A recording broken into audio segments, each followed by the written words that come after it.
Welcome to part 6 of this 7-part series on becoming superhuman from superhumancoach.com. My name is Ben Greenfield, and at superhumancoach.com, our goal is to help you achieve your goals as quickly, safely, and effectively as possible by teaching you how to become superhuman and optimize everything from your performance to your fat loss to your mental health, and in this case, even your sleep, because sleep is incredibly important. Now, perhaps your parents told you that when you were young, or perhaps you've read it in magazines and books, but in this case, what I really want to do is help you understand what happens, particularly from a hormonal and a neurotransmitter perspective when you're asleep, so that you can understand exactly how to optimize sleep and ensure that you have peak performance during the day and also peak sleep during the night. Now, what you're looking at right now is a normal circadian rhythm, and on the left of that circle, you can see the 6 a.m. start time. And if you follow that around, you can just see some of the basics broken down, such as the biggest rise in blood pressure at 6:45, which incidentally is why most people, if they're going to have a heart attack, get it in the morning. And that's just because of the cortisol release in the morning. A halt of melatonin secretion at around 7:30 a.m. Sometimes you'll find out why sometimes that doesn't happen here in a second. Around 8:30 is when your gut motility increases and when you're likely to have a bowel movement, which is typically why, if you're waking up in the middle of the night and having to go to the bathroom, why that's sometimes a sign that your circadian rhythm is not optimized. You get your surge in testosterone around 9 a.m. Guys, you know what can happen around then if you especially are sleeping in on a Saturday or Sunday morning. You get more alertness around 10 a.m. And then if you jump forward to between 2:30 and 5, you see a big jump in coordination and reaction time and cardiovascular efficiency and muscle strength. One of the things we teach our coaches here at the Superhuman Coach Network is that if possible, when they're working with you or one of their clients, that if you're able to get the harder cardiovascular intervals or weight training done in the afternoon or evening, if that's logistically feasible on someone's schedule, that's when it should be done, because that's when you're going to see the best results. And it's why I personally try to get most of my workouts done when I can between 2:30 and 5 p.m. You experience a peak in body temp around 6:30 or 7, as you can see there, and then around 2100 or you can tell that I'm not very good at military time right now, can't you? Around 9 p.m., your melatonin secretion starts. You begin to see that suppression of bowel movement around 10:30, and then around midnight, we are sleeping, hopefully, and enter into our deepest sleep cycle around 2, again, sometimes. And there are some things you can do to totally mess yourself up so that you're not in that deep sleep cycle around 2. And then finally, you see the lowest drop in body temperature around 4:30. And if you're doing things right, that's also when your body's going to peak in its fat burning efficiency. And then you move on and you start the day over again. And this is hardwired into us. Even if it's completely dark outside and we're living in caves, a lot of times we still get all of this action. It's not just based off of light.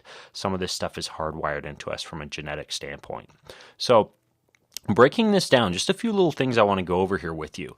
First of all, you saw that at 6 a.m. that your blood pressure is going to peak, and one of the reasons is you get a surge of cortisol in the morning. And cortisol is good. It makes you more alert, and to a certain extent, as long as you're not completely stressed out and have high levels of cortisol going all day long, cortisol in the morning is a pretty good thing. It can help you out quite a bit. One of the things that happens along with that cortisol release is a release of what's called vasoactive intestinal polypeptide, or VIP, which is a lot easier to say. VIP will stimulate contractility in a lot of your smooth muscles. That would be your heart, your smooth muscle in your windpipe, in your stomach, in your gallbladder. It's one of the reasons why later on, once stuff starts moving around from that increase in VIP, you also begin to get a propensity to want to go to the bathroom when you wake up in the morning. And if your system is set up properly, you're also going to start to get hungry, because that VIP surge and that contractility in your stomach causes this release of ghrelin. And ghrelin is your hunger hormone. You get this surge of ghrelin that will last for about an hour. And that's why, if you've messed yourself up from a circadian rhythm standpoint, if you've been living your life, staying up late, maybe getting up early, burning the candle on both ends, or if you've overeaten a lot, at some point in your life and you're very overweight, like 30 plus pounds overweight, you probably have a hormonal imbalance, such as leptin resistance, and it's actually important to eat first thing in the morning during that ghrelin surge because that helps you to reset your circadian rhythm. And it's one of the reasons why when people first start into a workout, if they're coming from a high stress, overweight lifestyle, I don't like to introduce like fasted morning workouts. And that's one of the things that we encourage folks not to do within the Superhuman Coach Network is we tell our coaches not to actually give you fasted morning workouts if you are coming from that standpoint of a high stress lifestyle or being overweight or obese. Around 6:45, I mentioned that the blood pressure kind of peaks. And then once light hits your eyes, light will shut off the production of melatonin. That assumes that you're getting some natural sunlight exposure, or maybe you've got one of those fancy light boxes that they make now and sell at places like Amazon.com that you can put on your kitchen table or in your office for some light exposure. But that's one of the reasons that I really encourage folks to get outside in the morning when they can, or at least go look at the sun for a little while or be in the sunlight, is you get that shutdown of your melatonin production, which is really important for resetting your circadian clock. And then you get your secretion of sex hormone peaking around 9 or 10 a.m., and that can be, in some cases, quite convenient. And then at 2:30 p.m., that's when muscle coordination and reaction time peaks. And like I mentioned, it's a good time to get a workout in. Now, around 5 p.m., your cardiovascular efficiency peaks, but another thing that peaks is your protein synthesis. And when your protein synthesis peaks, that means that the best time of day to be finishing up a workout is around 5 p.m. because a peak in protein synthesis means that your muscles are going to recover a lot more quickly. And so if you've got a weight training session to do, honestly, if you're going to lift weights for like an hour, best time to do it is around 4 to 5 p.m. I know that that's not logistically feasible in many cases, but if it is, that's when to do it. Then you've got a sunset, which is as the sun goes down, a peak in your body temperature, another slight peak in your blood pressure, and you also get a release of leptin from your fat stores, literally from the adipose tissue in your body. It releases leptin, and leptin is what can cause your appetite to be satiated. Now, if you're not leptin sensitive or you haven't been sleeping properly, you will tend to get appetite cravings at night, and that's typically because of leptin insensitivity. Now, we go through an entire module where our coaches within the Superhuman Coach Network learn how to make you more sensitive to the hormone leptin, but one big part of it is getting into a really good, solid sleep cycle. Now, from the time the sun sets until the time that your head hits the pillow, you get this rise in leptin and this rise in fatty acid metabolism, or the burning of fats as a fuel, assuming that you're not snacking after dinner, and that's all going to rise as insulin levels fall. Now, insulin is going to be elevated, meaning that your leptin is going to be suppressed and this adenopectin is going to be suppressed. So appetite control will be suppressed and fatty acid burning will be suppressed if you're doing lots of nighttime snacking. That's why one of the best things you can do if you're super hungry at night is to just do something like literally eat something that's pure fat, like coconut oil, or something that's not going to spike your insulin levels. It's the best kind of nighttime way to go about things if you just have to snack on something. Now, if you've been exposed to several hours of darkness by around 10 p.m., your melatonin secretion will peak and set you up for this normal circadian rhythm later on during the rest of the day, during the rest of that 24-hour cycle. Melatonin secretion, though, is not going to peak if you've been watching TV, playing on your smartphone, reading your iPad in bed, or doing any of these things that cause artificial light to hit your retina, because at that point you're going to shut down some of melatonin secretion. Now, agouti protein is going to peak, and that will massively stimulate your appetite unless you've got high levels of circulating leptin. Okay, so another reason for you to be leptin sensitive and for you to not be snacking specifically on proteins and carbohydrates in the evening. Now, everything starts to quiet down by around 11 p.m., assuming that you haven't been doing things like watching bright lights on your TV and playing on the computer. And, we do teach some methods where you can still get away with some of this stuff, but it's basically called blue light blocking. You install blue light blocking bulbs in your house, you put screens on your computer, or you wear special glasses. All of the stuff that we teach our coaches to teach you how to do are important in order to allow you to still live kind of a modern lifestyle, but be able to have this melatonin secretion and leptin hormone stay elevated. Anyways, though, in normal circumstances, everything quiets down by about 11 p.m. And it's really important that that happens. And it's one of the main reasons that you do need to make sure that you are getting into bed if you can between 10:30 and 11. It's one really important thing is that if I look at the clock and it's 11 p.m., I know I'm setting myself up for a bad day the next day when it comes to appetite control specifically. So really important to kind of be in bed by that 11 p.m. mark if you can, with limited exposure to artificial light.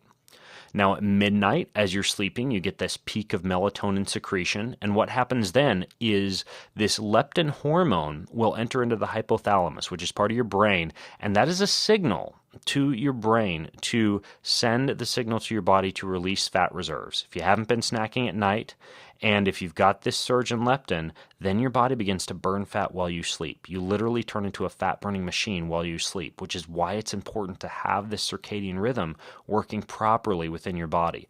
A few other things that happen when leptin is allowed to enter the hypothalamus, meaning that you've had the melatonin release because you haven't been playing a lot with artificial light in the evening and you haven't been snacking on proteins and carbs at night. What happens is that leptin can signal the thyroid to upregulate metabolism and thyroid function. Leptin can induce changes in the mitochondria, which are the little energy-producing workhouses in your cells to help them produce heat. So as the temperature drops, as body temp drops, and as the actual outdoor temperature drops during the night, your body is set up to take fat and turn it into heat instead of turning fat into, say, just like energy for you to burn. Because you're not running while you're asleep, but you can still burn a bunch of calories while you're asleep just by producing heat.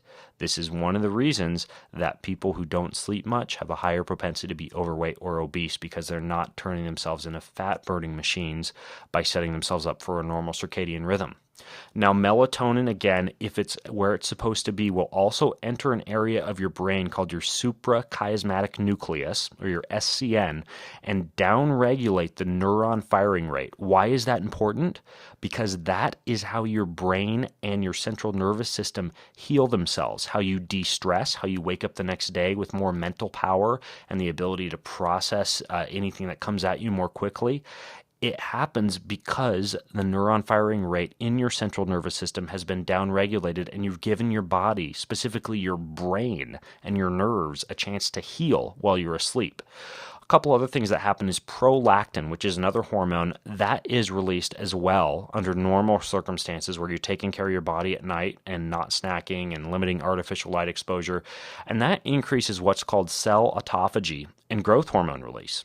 And these are potent anti-aging mechanisms, meaning that cell autophagy causes your cells to turn over and gets rid of trash and junk in your body as you're asleep. And growth hormone is one of those hormones that's responsible for allowing you to burn fat, build lean muscle, and stay younger for a longer period of time.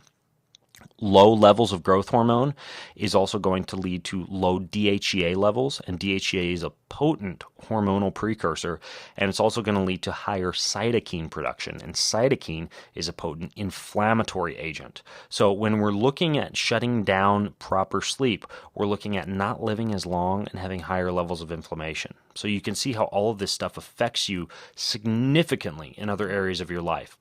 And then finally, as we're coming back around to the restart of this cycle from 2 a.m. to 6 a.m., your core temperature naturally falls. Now that allows for a lot of this CNS, or central nervous system repair, to take place. It also allows for the growth of neurons to facilitate learning, which means that especially for like young people who are going to school, being able to sleep adequately is going to help a ton with grades. For older individuals who need to process quite a bit of mental power in the workplace, especially for high-performance individuals who are responsible for doing things like making important decisions at work or communicating with individuals or negotiating. This is where neuronal growth during sleep comes in quite handy.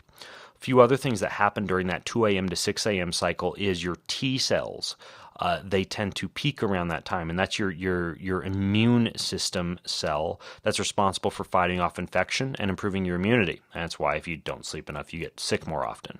Now, if you've been asleep for around 6 hours, by the time you get to that 2 a.m. mark, all of this stuff is maximized. And not necessarily by the time you get to the 2 a.m. mark, but by the time you get to into that window. and this is why it's important to be going to bed at a decent time. And for most folks, and the recommendations that we make within the Superhuman Coach Network, it's sometime between 9:30 and 11 p.m. That's ideal, really. And I know that for some of the people that may sound like it's a real downer, and you may find that if you just don't watch as many TV programs at night and you're a little bit more productive during the day, which you're going to be able to do if you're sleeping adequately, you don't have to stay awake till 11 or midnight burning the candle. Now, the low temperature, that drop in temperature, also signals your brain to release cortisol and to restart this entire cycle. If your body never gets into that low core temp state, then this reset of the rhythm doesn't occur adequately. And that's another reason that you got to be asleep for a significant period of time by the time 2 a.m. rolls around for all of this to happen and for this normal circadian rhythm to actually take place. Now, remember that none of what I just explained to you will happen adequately. For example, if you are resistant to the hormone leptin, and again, that can happen if you are overweight or obese, or if you have not been maintaining an adequate circadian rhythm, like you've been having artificial light in your eyes after sunset. It can happen if you have sleep apnea, and that's another thing that can be fixed naturally. And within the Superhuman Coach Network, we work on methods to allow that to happen. If you have food too close to bedtime, specifically proteins and carbs, fats like coconut oil or medium chain triglyceride oil are not as big of a deal. And then if you have artificial light on your retina after the sun goes down, all of these things can disrupt a normal circadian rhythm. So I hope that helps to give you a better idea of how to actually get better sleep, or at least why sleep is important.